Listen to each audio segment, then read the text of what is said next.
People are always shocked when I tell them that the weird mark on their chameleon is actually a burn. So today we're gonna go over what a thermal burn is, how to prevent it, and how to treat it. So without further ado, let's get into the video. A big thank you to anyone who submitted a picture or a video of their chameleon and their burn. This video will be helping thousands of fellow keepers, so thank you so much. And just an FYI, none of these pictures and videos are of my chameleons, but again, thank you to anyone who submitted theirs. So why do chameleons even burn themselves? What even is a burn? So this typically happens with a chameleon's heat bulb. It gets too hot or they get too close and they actually cause a burn. Now, us as humans, when we touch something hot, we go and like pull away from it and we're like, that's too hot, I'm gonna move out of the way. So we assume our chameleons would do the same thing. Not true. Our chameleons are used to the sun. They're not used to this scorching hot heat bulb that's right above them, and they can't put together that this hot area is what's causing this burn. So they will just sit there and roast and cook themselves and unfortunately burn themselves. And once the damage is done, it is not reversible. So it's super important that we take the necessary precautions to prevent burns with our chameleons. So just like with anything, and even with human burns, there's a varying degree, no pun intended, first degree, second degree.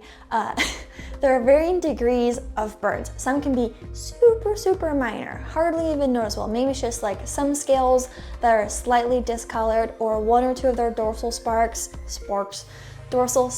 are a little bit shorter. Those could be burns, and we want to make corrections sooner than later so it doesn't turn into a more severe burn. Now, the most common burns I see are going to be along the spine, the top of the back. That makes sense because if they're sitting under their heat bulb, their back is going to be what's closest to the heat bulb. I will also see the side. Now, this one is something that kind of throws people for a loop because like, why is their side getting burnt? But you'll notice sometimes when your chameleon is basking, they'll turn a little bit sideways and kind of expose that rib area. So that's another common area. The top of the head, especially for veiled chameleons, is a common spot. Sometimes on the top of their head, like so their casque and then their head a little bit, that's a common spot. I see it on their elbows, anything that's basically the top part of their body. I don't typically see burns on tails or feet, although that's not to say that's not possible. You'll also sometimes see belly burns on baby chameleons that are flipping upside down and climbing underneath the heat bulb. That's another common area. The way that a burn will present itself is a few different ways, and it really depends on the severity of the burn and how soon you're able to catch it. Most common, it's going to be a dark, almost black patch or a gray patch. Now, sometimes people will notice a more minor burn when their chameleon is shedding because those scales have been damaged. It's hard for them to shed that part of their body. So sometimes it comes across as stuck shed. When, yes, the shed is stuck, but the cause is a thermal burn. So it's totally normal for that to take time to heal before they're able to shed that area. And honestly, there's a good chance that they're just gonna have issues shedding that area because of the damage that's been done to that part of their body. Some other ways a burn can present itself is a little pink area, a little gray area. We obviously really hope this is not the case, but I've seen some serious flesh burns that like have totally burned through the dorsal spikes and are now into the flesh. Those get pretty nasty, but once the burn has healed, it'll probably scar. Those spikes will not come back, and really we're just looking for discolored areas. Now, if you're starting to see bumps or things that are like risen off of the skin, that is now a separate category. Maybe you're looking at something that's fungal or some sort of infection, something that's topical. A burn is not going to be bumpy. It will be the same texture as their skin.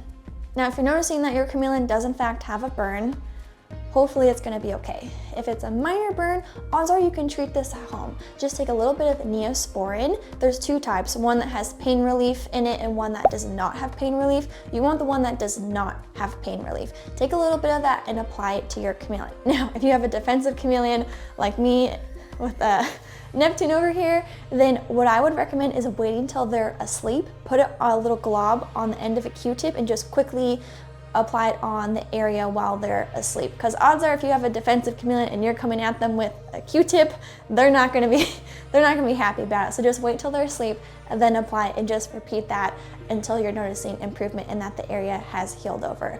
Now, if you're looking at a more severe burn, then you're going to want to get a vet prescribed burn cream called sulfa, hold on, looking at my notes. Silver sulfadiazine. Put it on in text on the screen here. Say that 10 times fast. But that is vet prescribed, and so that's going to be better if you have a more severe burn. Now, if you have exposed tissue, I'm talking like really bad, then that is for sure also going to be a vet trip, because then you may want to get on antibiotics to prevent any sort of infection, and tips and tricks on how to keep the area clean. Now, in an ideal world, you're watching this video so that you learn how to prevent burns and that your chameleon doesn't have a burn yet. Hopefully never. There are two main ways that you can prevent thermal burns. One, make sure your basking area does not get too hot, and two, make sure your chameleon doesn't get too close. Let's talk about the first one. People are pretty familiar with the temperature requirements for their species. Generally, we keep our females around 80 degrees Fahrenheit to help decrease how often they're laying their clutches, and then we keep our males at about 85 degrees Fahrenheit. That's pretty common knowledge. Now, where it gets a little tricky is sometimes there's variants of wattage of heat bulbs. Someone can use a 50-watt halogen and someone would need to use a 75-watt LED bulb. There's so many different heat bulbs on the market, and there's different wattages, different types, and the temperature of your home, the distance of your basking branch, all these things are going to play into the temperatures of your branch. So what I would recommend is start low and then get a higher wattage bulb if you need to. So I would recommend a 50-watt halogen and start there. Now, when we're measuring our temperatures and really setting up our basking branch, an ideal distance from the top of your screen to the basking branch would be about 5 to 6 inches. That's about 5 to 6 inches, something like that. And so what happens is when people are measuring the temperature, they're putting their thermometer gauge, the little metal piece for your thermometer, or their temp gun, and they're measuring the temperature of the branch. Now they're getting a reading of either 80, 85, depending on their chameleon, and they're like, woohoo, I have the right temperature. Wrong. You have to take into account the height of your chameleon's body. Now, if the temperature of the branch is 85 and you have a full-grown adult chameleon that's going to be, a couple inches above that, the top of their back is going to be closer to 90, and now you're at risk and you're in the burn zone, okay? So what we need to do is get the temperature of the branch closer to 80 so that the top of their back is going to be closer to that 85. Also, something I notice is when people have baby chameleons, they're about this big, right? And then they get bigger and bigger and bigger and bigger. Love that, except for at the same time, they're getting closer and closer and closer and closer. And it's getting hotter and hotter. And again, we're in the burn zone. So what I would recommend is adjust your basking branch or the wattage of your heat bulb so that you can get those correct temperature ranges. That could either be raising your heat bulb up, that could be lowering your branch down. Now, you don't want to lower your branch too far down because, again, we want to utilize as much space in our enclosure. So I'd first start with a lower wattage heat bulb and then move the branch if necessary. And of course, monitor it as your baby chameleon is growing and getting closer and closer to that heat bulb. Something I've also seen during the winter time is we get nervous about our chameleon getting too cold. I understand that, but usually our home still stays in the 70s even if the temperature outside is 22 degrees Fahrenheit. So people unintentionally will swap out their heat bulb thinking that they need more temperature when they don't, or more heat I should say, and then they swap it from a 50 to a 60 watt, and then that also becomes too hot for them. So pro tip, and something I like to use, is a laser temperature gun, a thermal red laser, you know what I'm talking about, a little temp gun. So instead of measuring the branch itself, I then have the ability to measure my chameleon's body temperature. So what I'll do is wait until my chameleons have been basking for a little bit of time, right? Remember, they're cold-blooded, so they need time for their body temperature to adjust to the temperature of that area. And then I will point my laser at the top of their back, so I can get an exact, precise reading of their temperature to make sure that we are in the safe ranges. Now, if you don't have one of those and you have the little metal thermometers, that's fine. See if you can position it at a height so that it's about the distance that your chameleon's back would be from their bulb.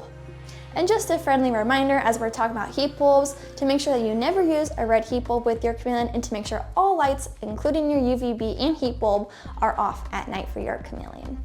Well, that is a wrap, guys. I hope this helps you when it comes to burns in your pet chameleon. If you enjoyed the video, be sure to give it a thumbs up. Leave me questions or comments down below. Feel free to subscribe so when I post a new video. You follow Neptune and all my chameleons on social media at Neptune the Chameleon. Be sure to check out my website, neptunethechameleon.com. Otherwise, thank you so much for watching, and I will see you in the next one. Bye!